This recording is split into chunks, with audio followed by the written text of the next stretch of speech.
고르바초프 시절부터 빠르게 그 자본주의에 눈을 뜬 올리가르히가 엘진 정부가 완전한 자본주의를 도입하자 마치 물 만난 물고기처럼 세력을 더더욱더 확장해 나가기 시작했습니다.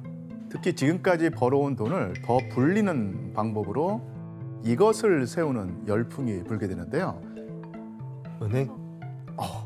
맞습니다. 당시 은행을 세우는데 생각보다 돈이 별로 안 들었었는데요. 그 이유는 바로 루블화의 가치가 폭락했기 때문이었죠. 그러니까 은행 설립을 위한 법정 준비금은 50만 루블이었는데 1989년만 해도 현재 가치로 약 26억 원 정도 있으면 은행을 세울 수 있었죠. 그런데 한 해 뒤인 1990년엔 현재 가치로 약 2억 4천만 원 정도가 있으면은 10분의 1의 돈만 있어도 은행을 세우는 게 가능해진 것이죠. 2억으로 은행 하나를 차릴 수 있다고요? 예. 그러자 소련이 붕괴된 뒤에 올리가르히는 싼 값으로 은행을 세우기 시작했는데 그 숫자가 무려 1,400개에 이를 정도였습니다. 은행을 1,400개 세웠다고요? 예. 그러니까 이게 사업을 확장하든 외국에서 물건을 사오든 일단 필요한 게 돈이지 않습니까? 네. 이들은 그 은행을 통해서 최대한 많은 자금을 확보하려고 했던 것입니다. 은행 세운다고 돈을 벌어요?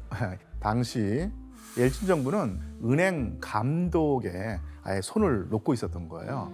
그러니까 이 틈을 따서 올리가르히는 높은 이자를 주겠다면서 각종 허위, 과장 광고로 서민을 부추겨서 은행에 돈을 저축하게 만든 거예요. 하지만 아주 심각한 물가 상승이 지속되고 있었기 때문에 이자율이 아무런 의미가 없었어요. 1993년 연평균 이자율이 7%였는데 물가 상승률이 그 매월 25% 달했거든요. 그러니까 이럴 매월? 때 은행에 저축을 하면 어떻게 될까요? 손해죠, 계속. 손해죠, 그냥. 그러니까 이자를 받아도 물가 상승률을 따라잡지 못하니까 예금자에게는 이득이 없었죠. 하지만 올리가르히는 이런 상황을 알면서도 허위, 과장 광고로 서민을 부추겨서 은행에 돈을 저축하게 만든 거예요. 릴리아 씨, 올리가르히는 은행 자본을 가지고 또 어떻게 돈을 벌었죠? 또 이제 환전이라는 게 있잖아요. 이제 완전히 경제가 열려 있으니까 달러도 러시아에 들어갔죠. 근데 예를 들어서 1달러에 10루벨이었던 어느 정도의 돈을 받고 바로 이번 주에 주말에 1달러가 100루벨이 돼요. 네. 그러면 은행 입장에서 봤을 때는 90루벨을 이득을 보는 거예요. 그걸로 이제 환전하면서 계속 어마어마한 루블화를 보유하고 있는 거죠. 와. 그런데 서민의 푼돈보다 더 중요하게 생각하는 게 있었습니다. 서민의 푼돈보다? 국가의 돈? 맞습니다. 바로 정부 부처가 굴리는 큰 돈이었습니다. 당시 그 민간은행은 국가기관의 돈을 위탁받는 기능을 했는데 올리가르히는 고위 관료한테 뇌물을 주고요. 그 해당 부처의 자산을 관리하는 계좌를 개설하게 만듭니다. 이렇게 정부의 돈을 이용해서 큰 돈을 번 대표적인 올리가르히가 있었는데 모스크바 시장과의 친분을 이용해서 도시의 그 자금을 끌어들였던 블라디미르 구신스키라는 사람이었습니다. 이 구신스키는 청년 시절에 암시장에서 외국 물건을 팔면서 돈의 맛을 이제 알게 되었는데요. 모스크바 시장이 의회에 있던 시절부터 물질적으로 도우면서 친분을 쌓았습니다. 그리고 그 사람이 시장에 취임하게 되니까 구신스키가 세운 은행에 모스크바 시의 자금을 다 몰아주었고요.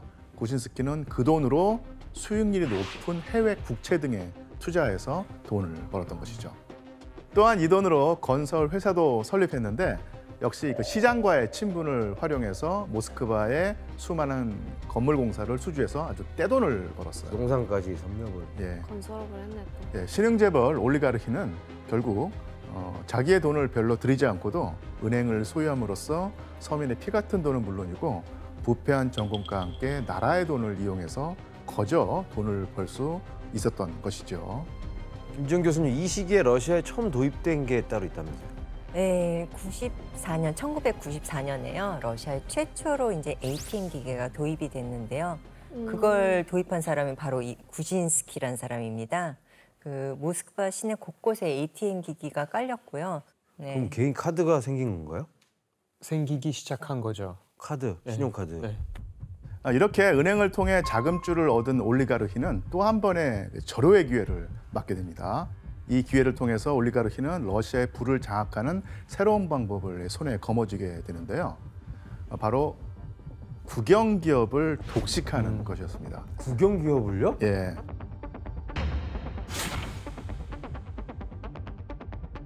당시 옐친 정부는 충격요법의 일환으로 국영기업을 개인이 소유하고 운영할 수 있도록 민영화하는 데 속도를 내고 있었죠. 근데 이 정책에 대한 대중의 지지도를 끌어내기 위해서 옐친 정부는 러시아 국민 모두가 공평하게 이 민영화 과정에 참여할 수 있는 제도를 마련하기로 합니다. 그 제도란 바로 바우처, 즉 일종의 그 주식 매입 증서를 전 국민에게 뿌리는 것이었어요. 바우처? 바우처는 이렇게 쿠폰 형태로 만들어서 국민에게 무료 아니면 싼 값에 배포를 했습니다. 만 무슨 뭔데? 만 루블. 네, 만 루블.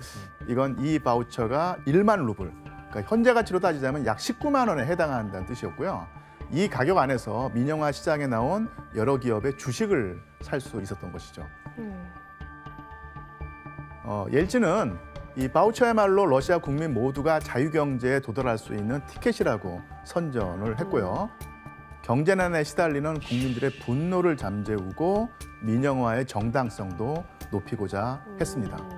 좀 기대에 부풀었을 것 같은데요. 나도 예. 참여할 수 있다고 하니까. 하지만 당시만 해도 대부분 러시아 국민들은 주식이란 게 뭔지 그치. 전혀 몰랐던 거예요. 주식이 뭐고 배당이 네. 뭐고.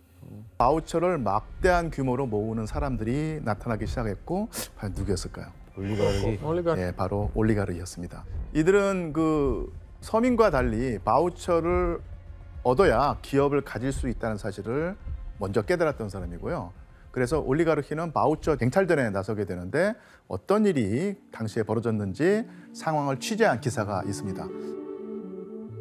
바우처마다 싸움이 벌어졌고 가격은 더 이상 중요하지 않았다. 중요한 건 누가 소유자가 되는 거였다. 수단을 가리지 않고 경찰, 폭력배 등을 동원하는 온갖 방법을 이용했다. 협력하지 않던 사람들은 살해를 당하기도 했다. 살인까지요? 예, 이렇게 그 올리가르히는 바우처를 가진 사람들을 설득하고 때로는 속이기까지도 했습니다. 그러다 뜻대로 되지 않으면 강제로 빼앗아 버리거나 심지어는 죽이기까지 하면서 뜻을 이루었죠. 투명하고 공정하게 그 치러져야 될 국영기업의 매각 과정이 올리가르히에 의해서 은밀하고 아주 불투명하게 이루어진 것이죠. 굳이 그러면 바우처 제도로 인해서 결국에는 올리가르히만 부자가 더 되는 거네요. 예, 맞습니다. 공격적으로 바우처를 사들인 올리가르히가 중소기업의 주인이 되었고요. 그런데 이들의 욕심이 여기서 그치지 않았어요. 올리가르히는 금융, 산업, 통신, 미디어 등 국가적 이권을 독식할 수 있는 거대 국영기업까지 탐내기 시작합니다.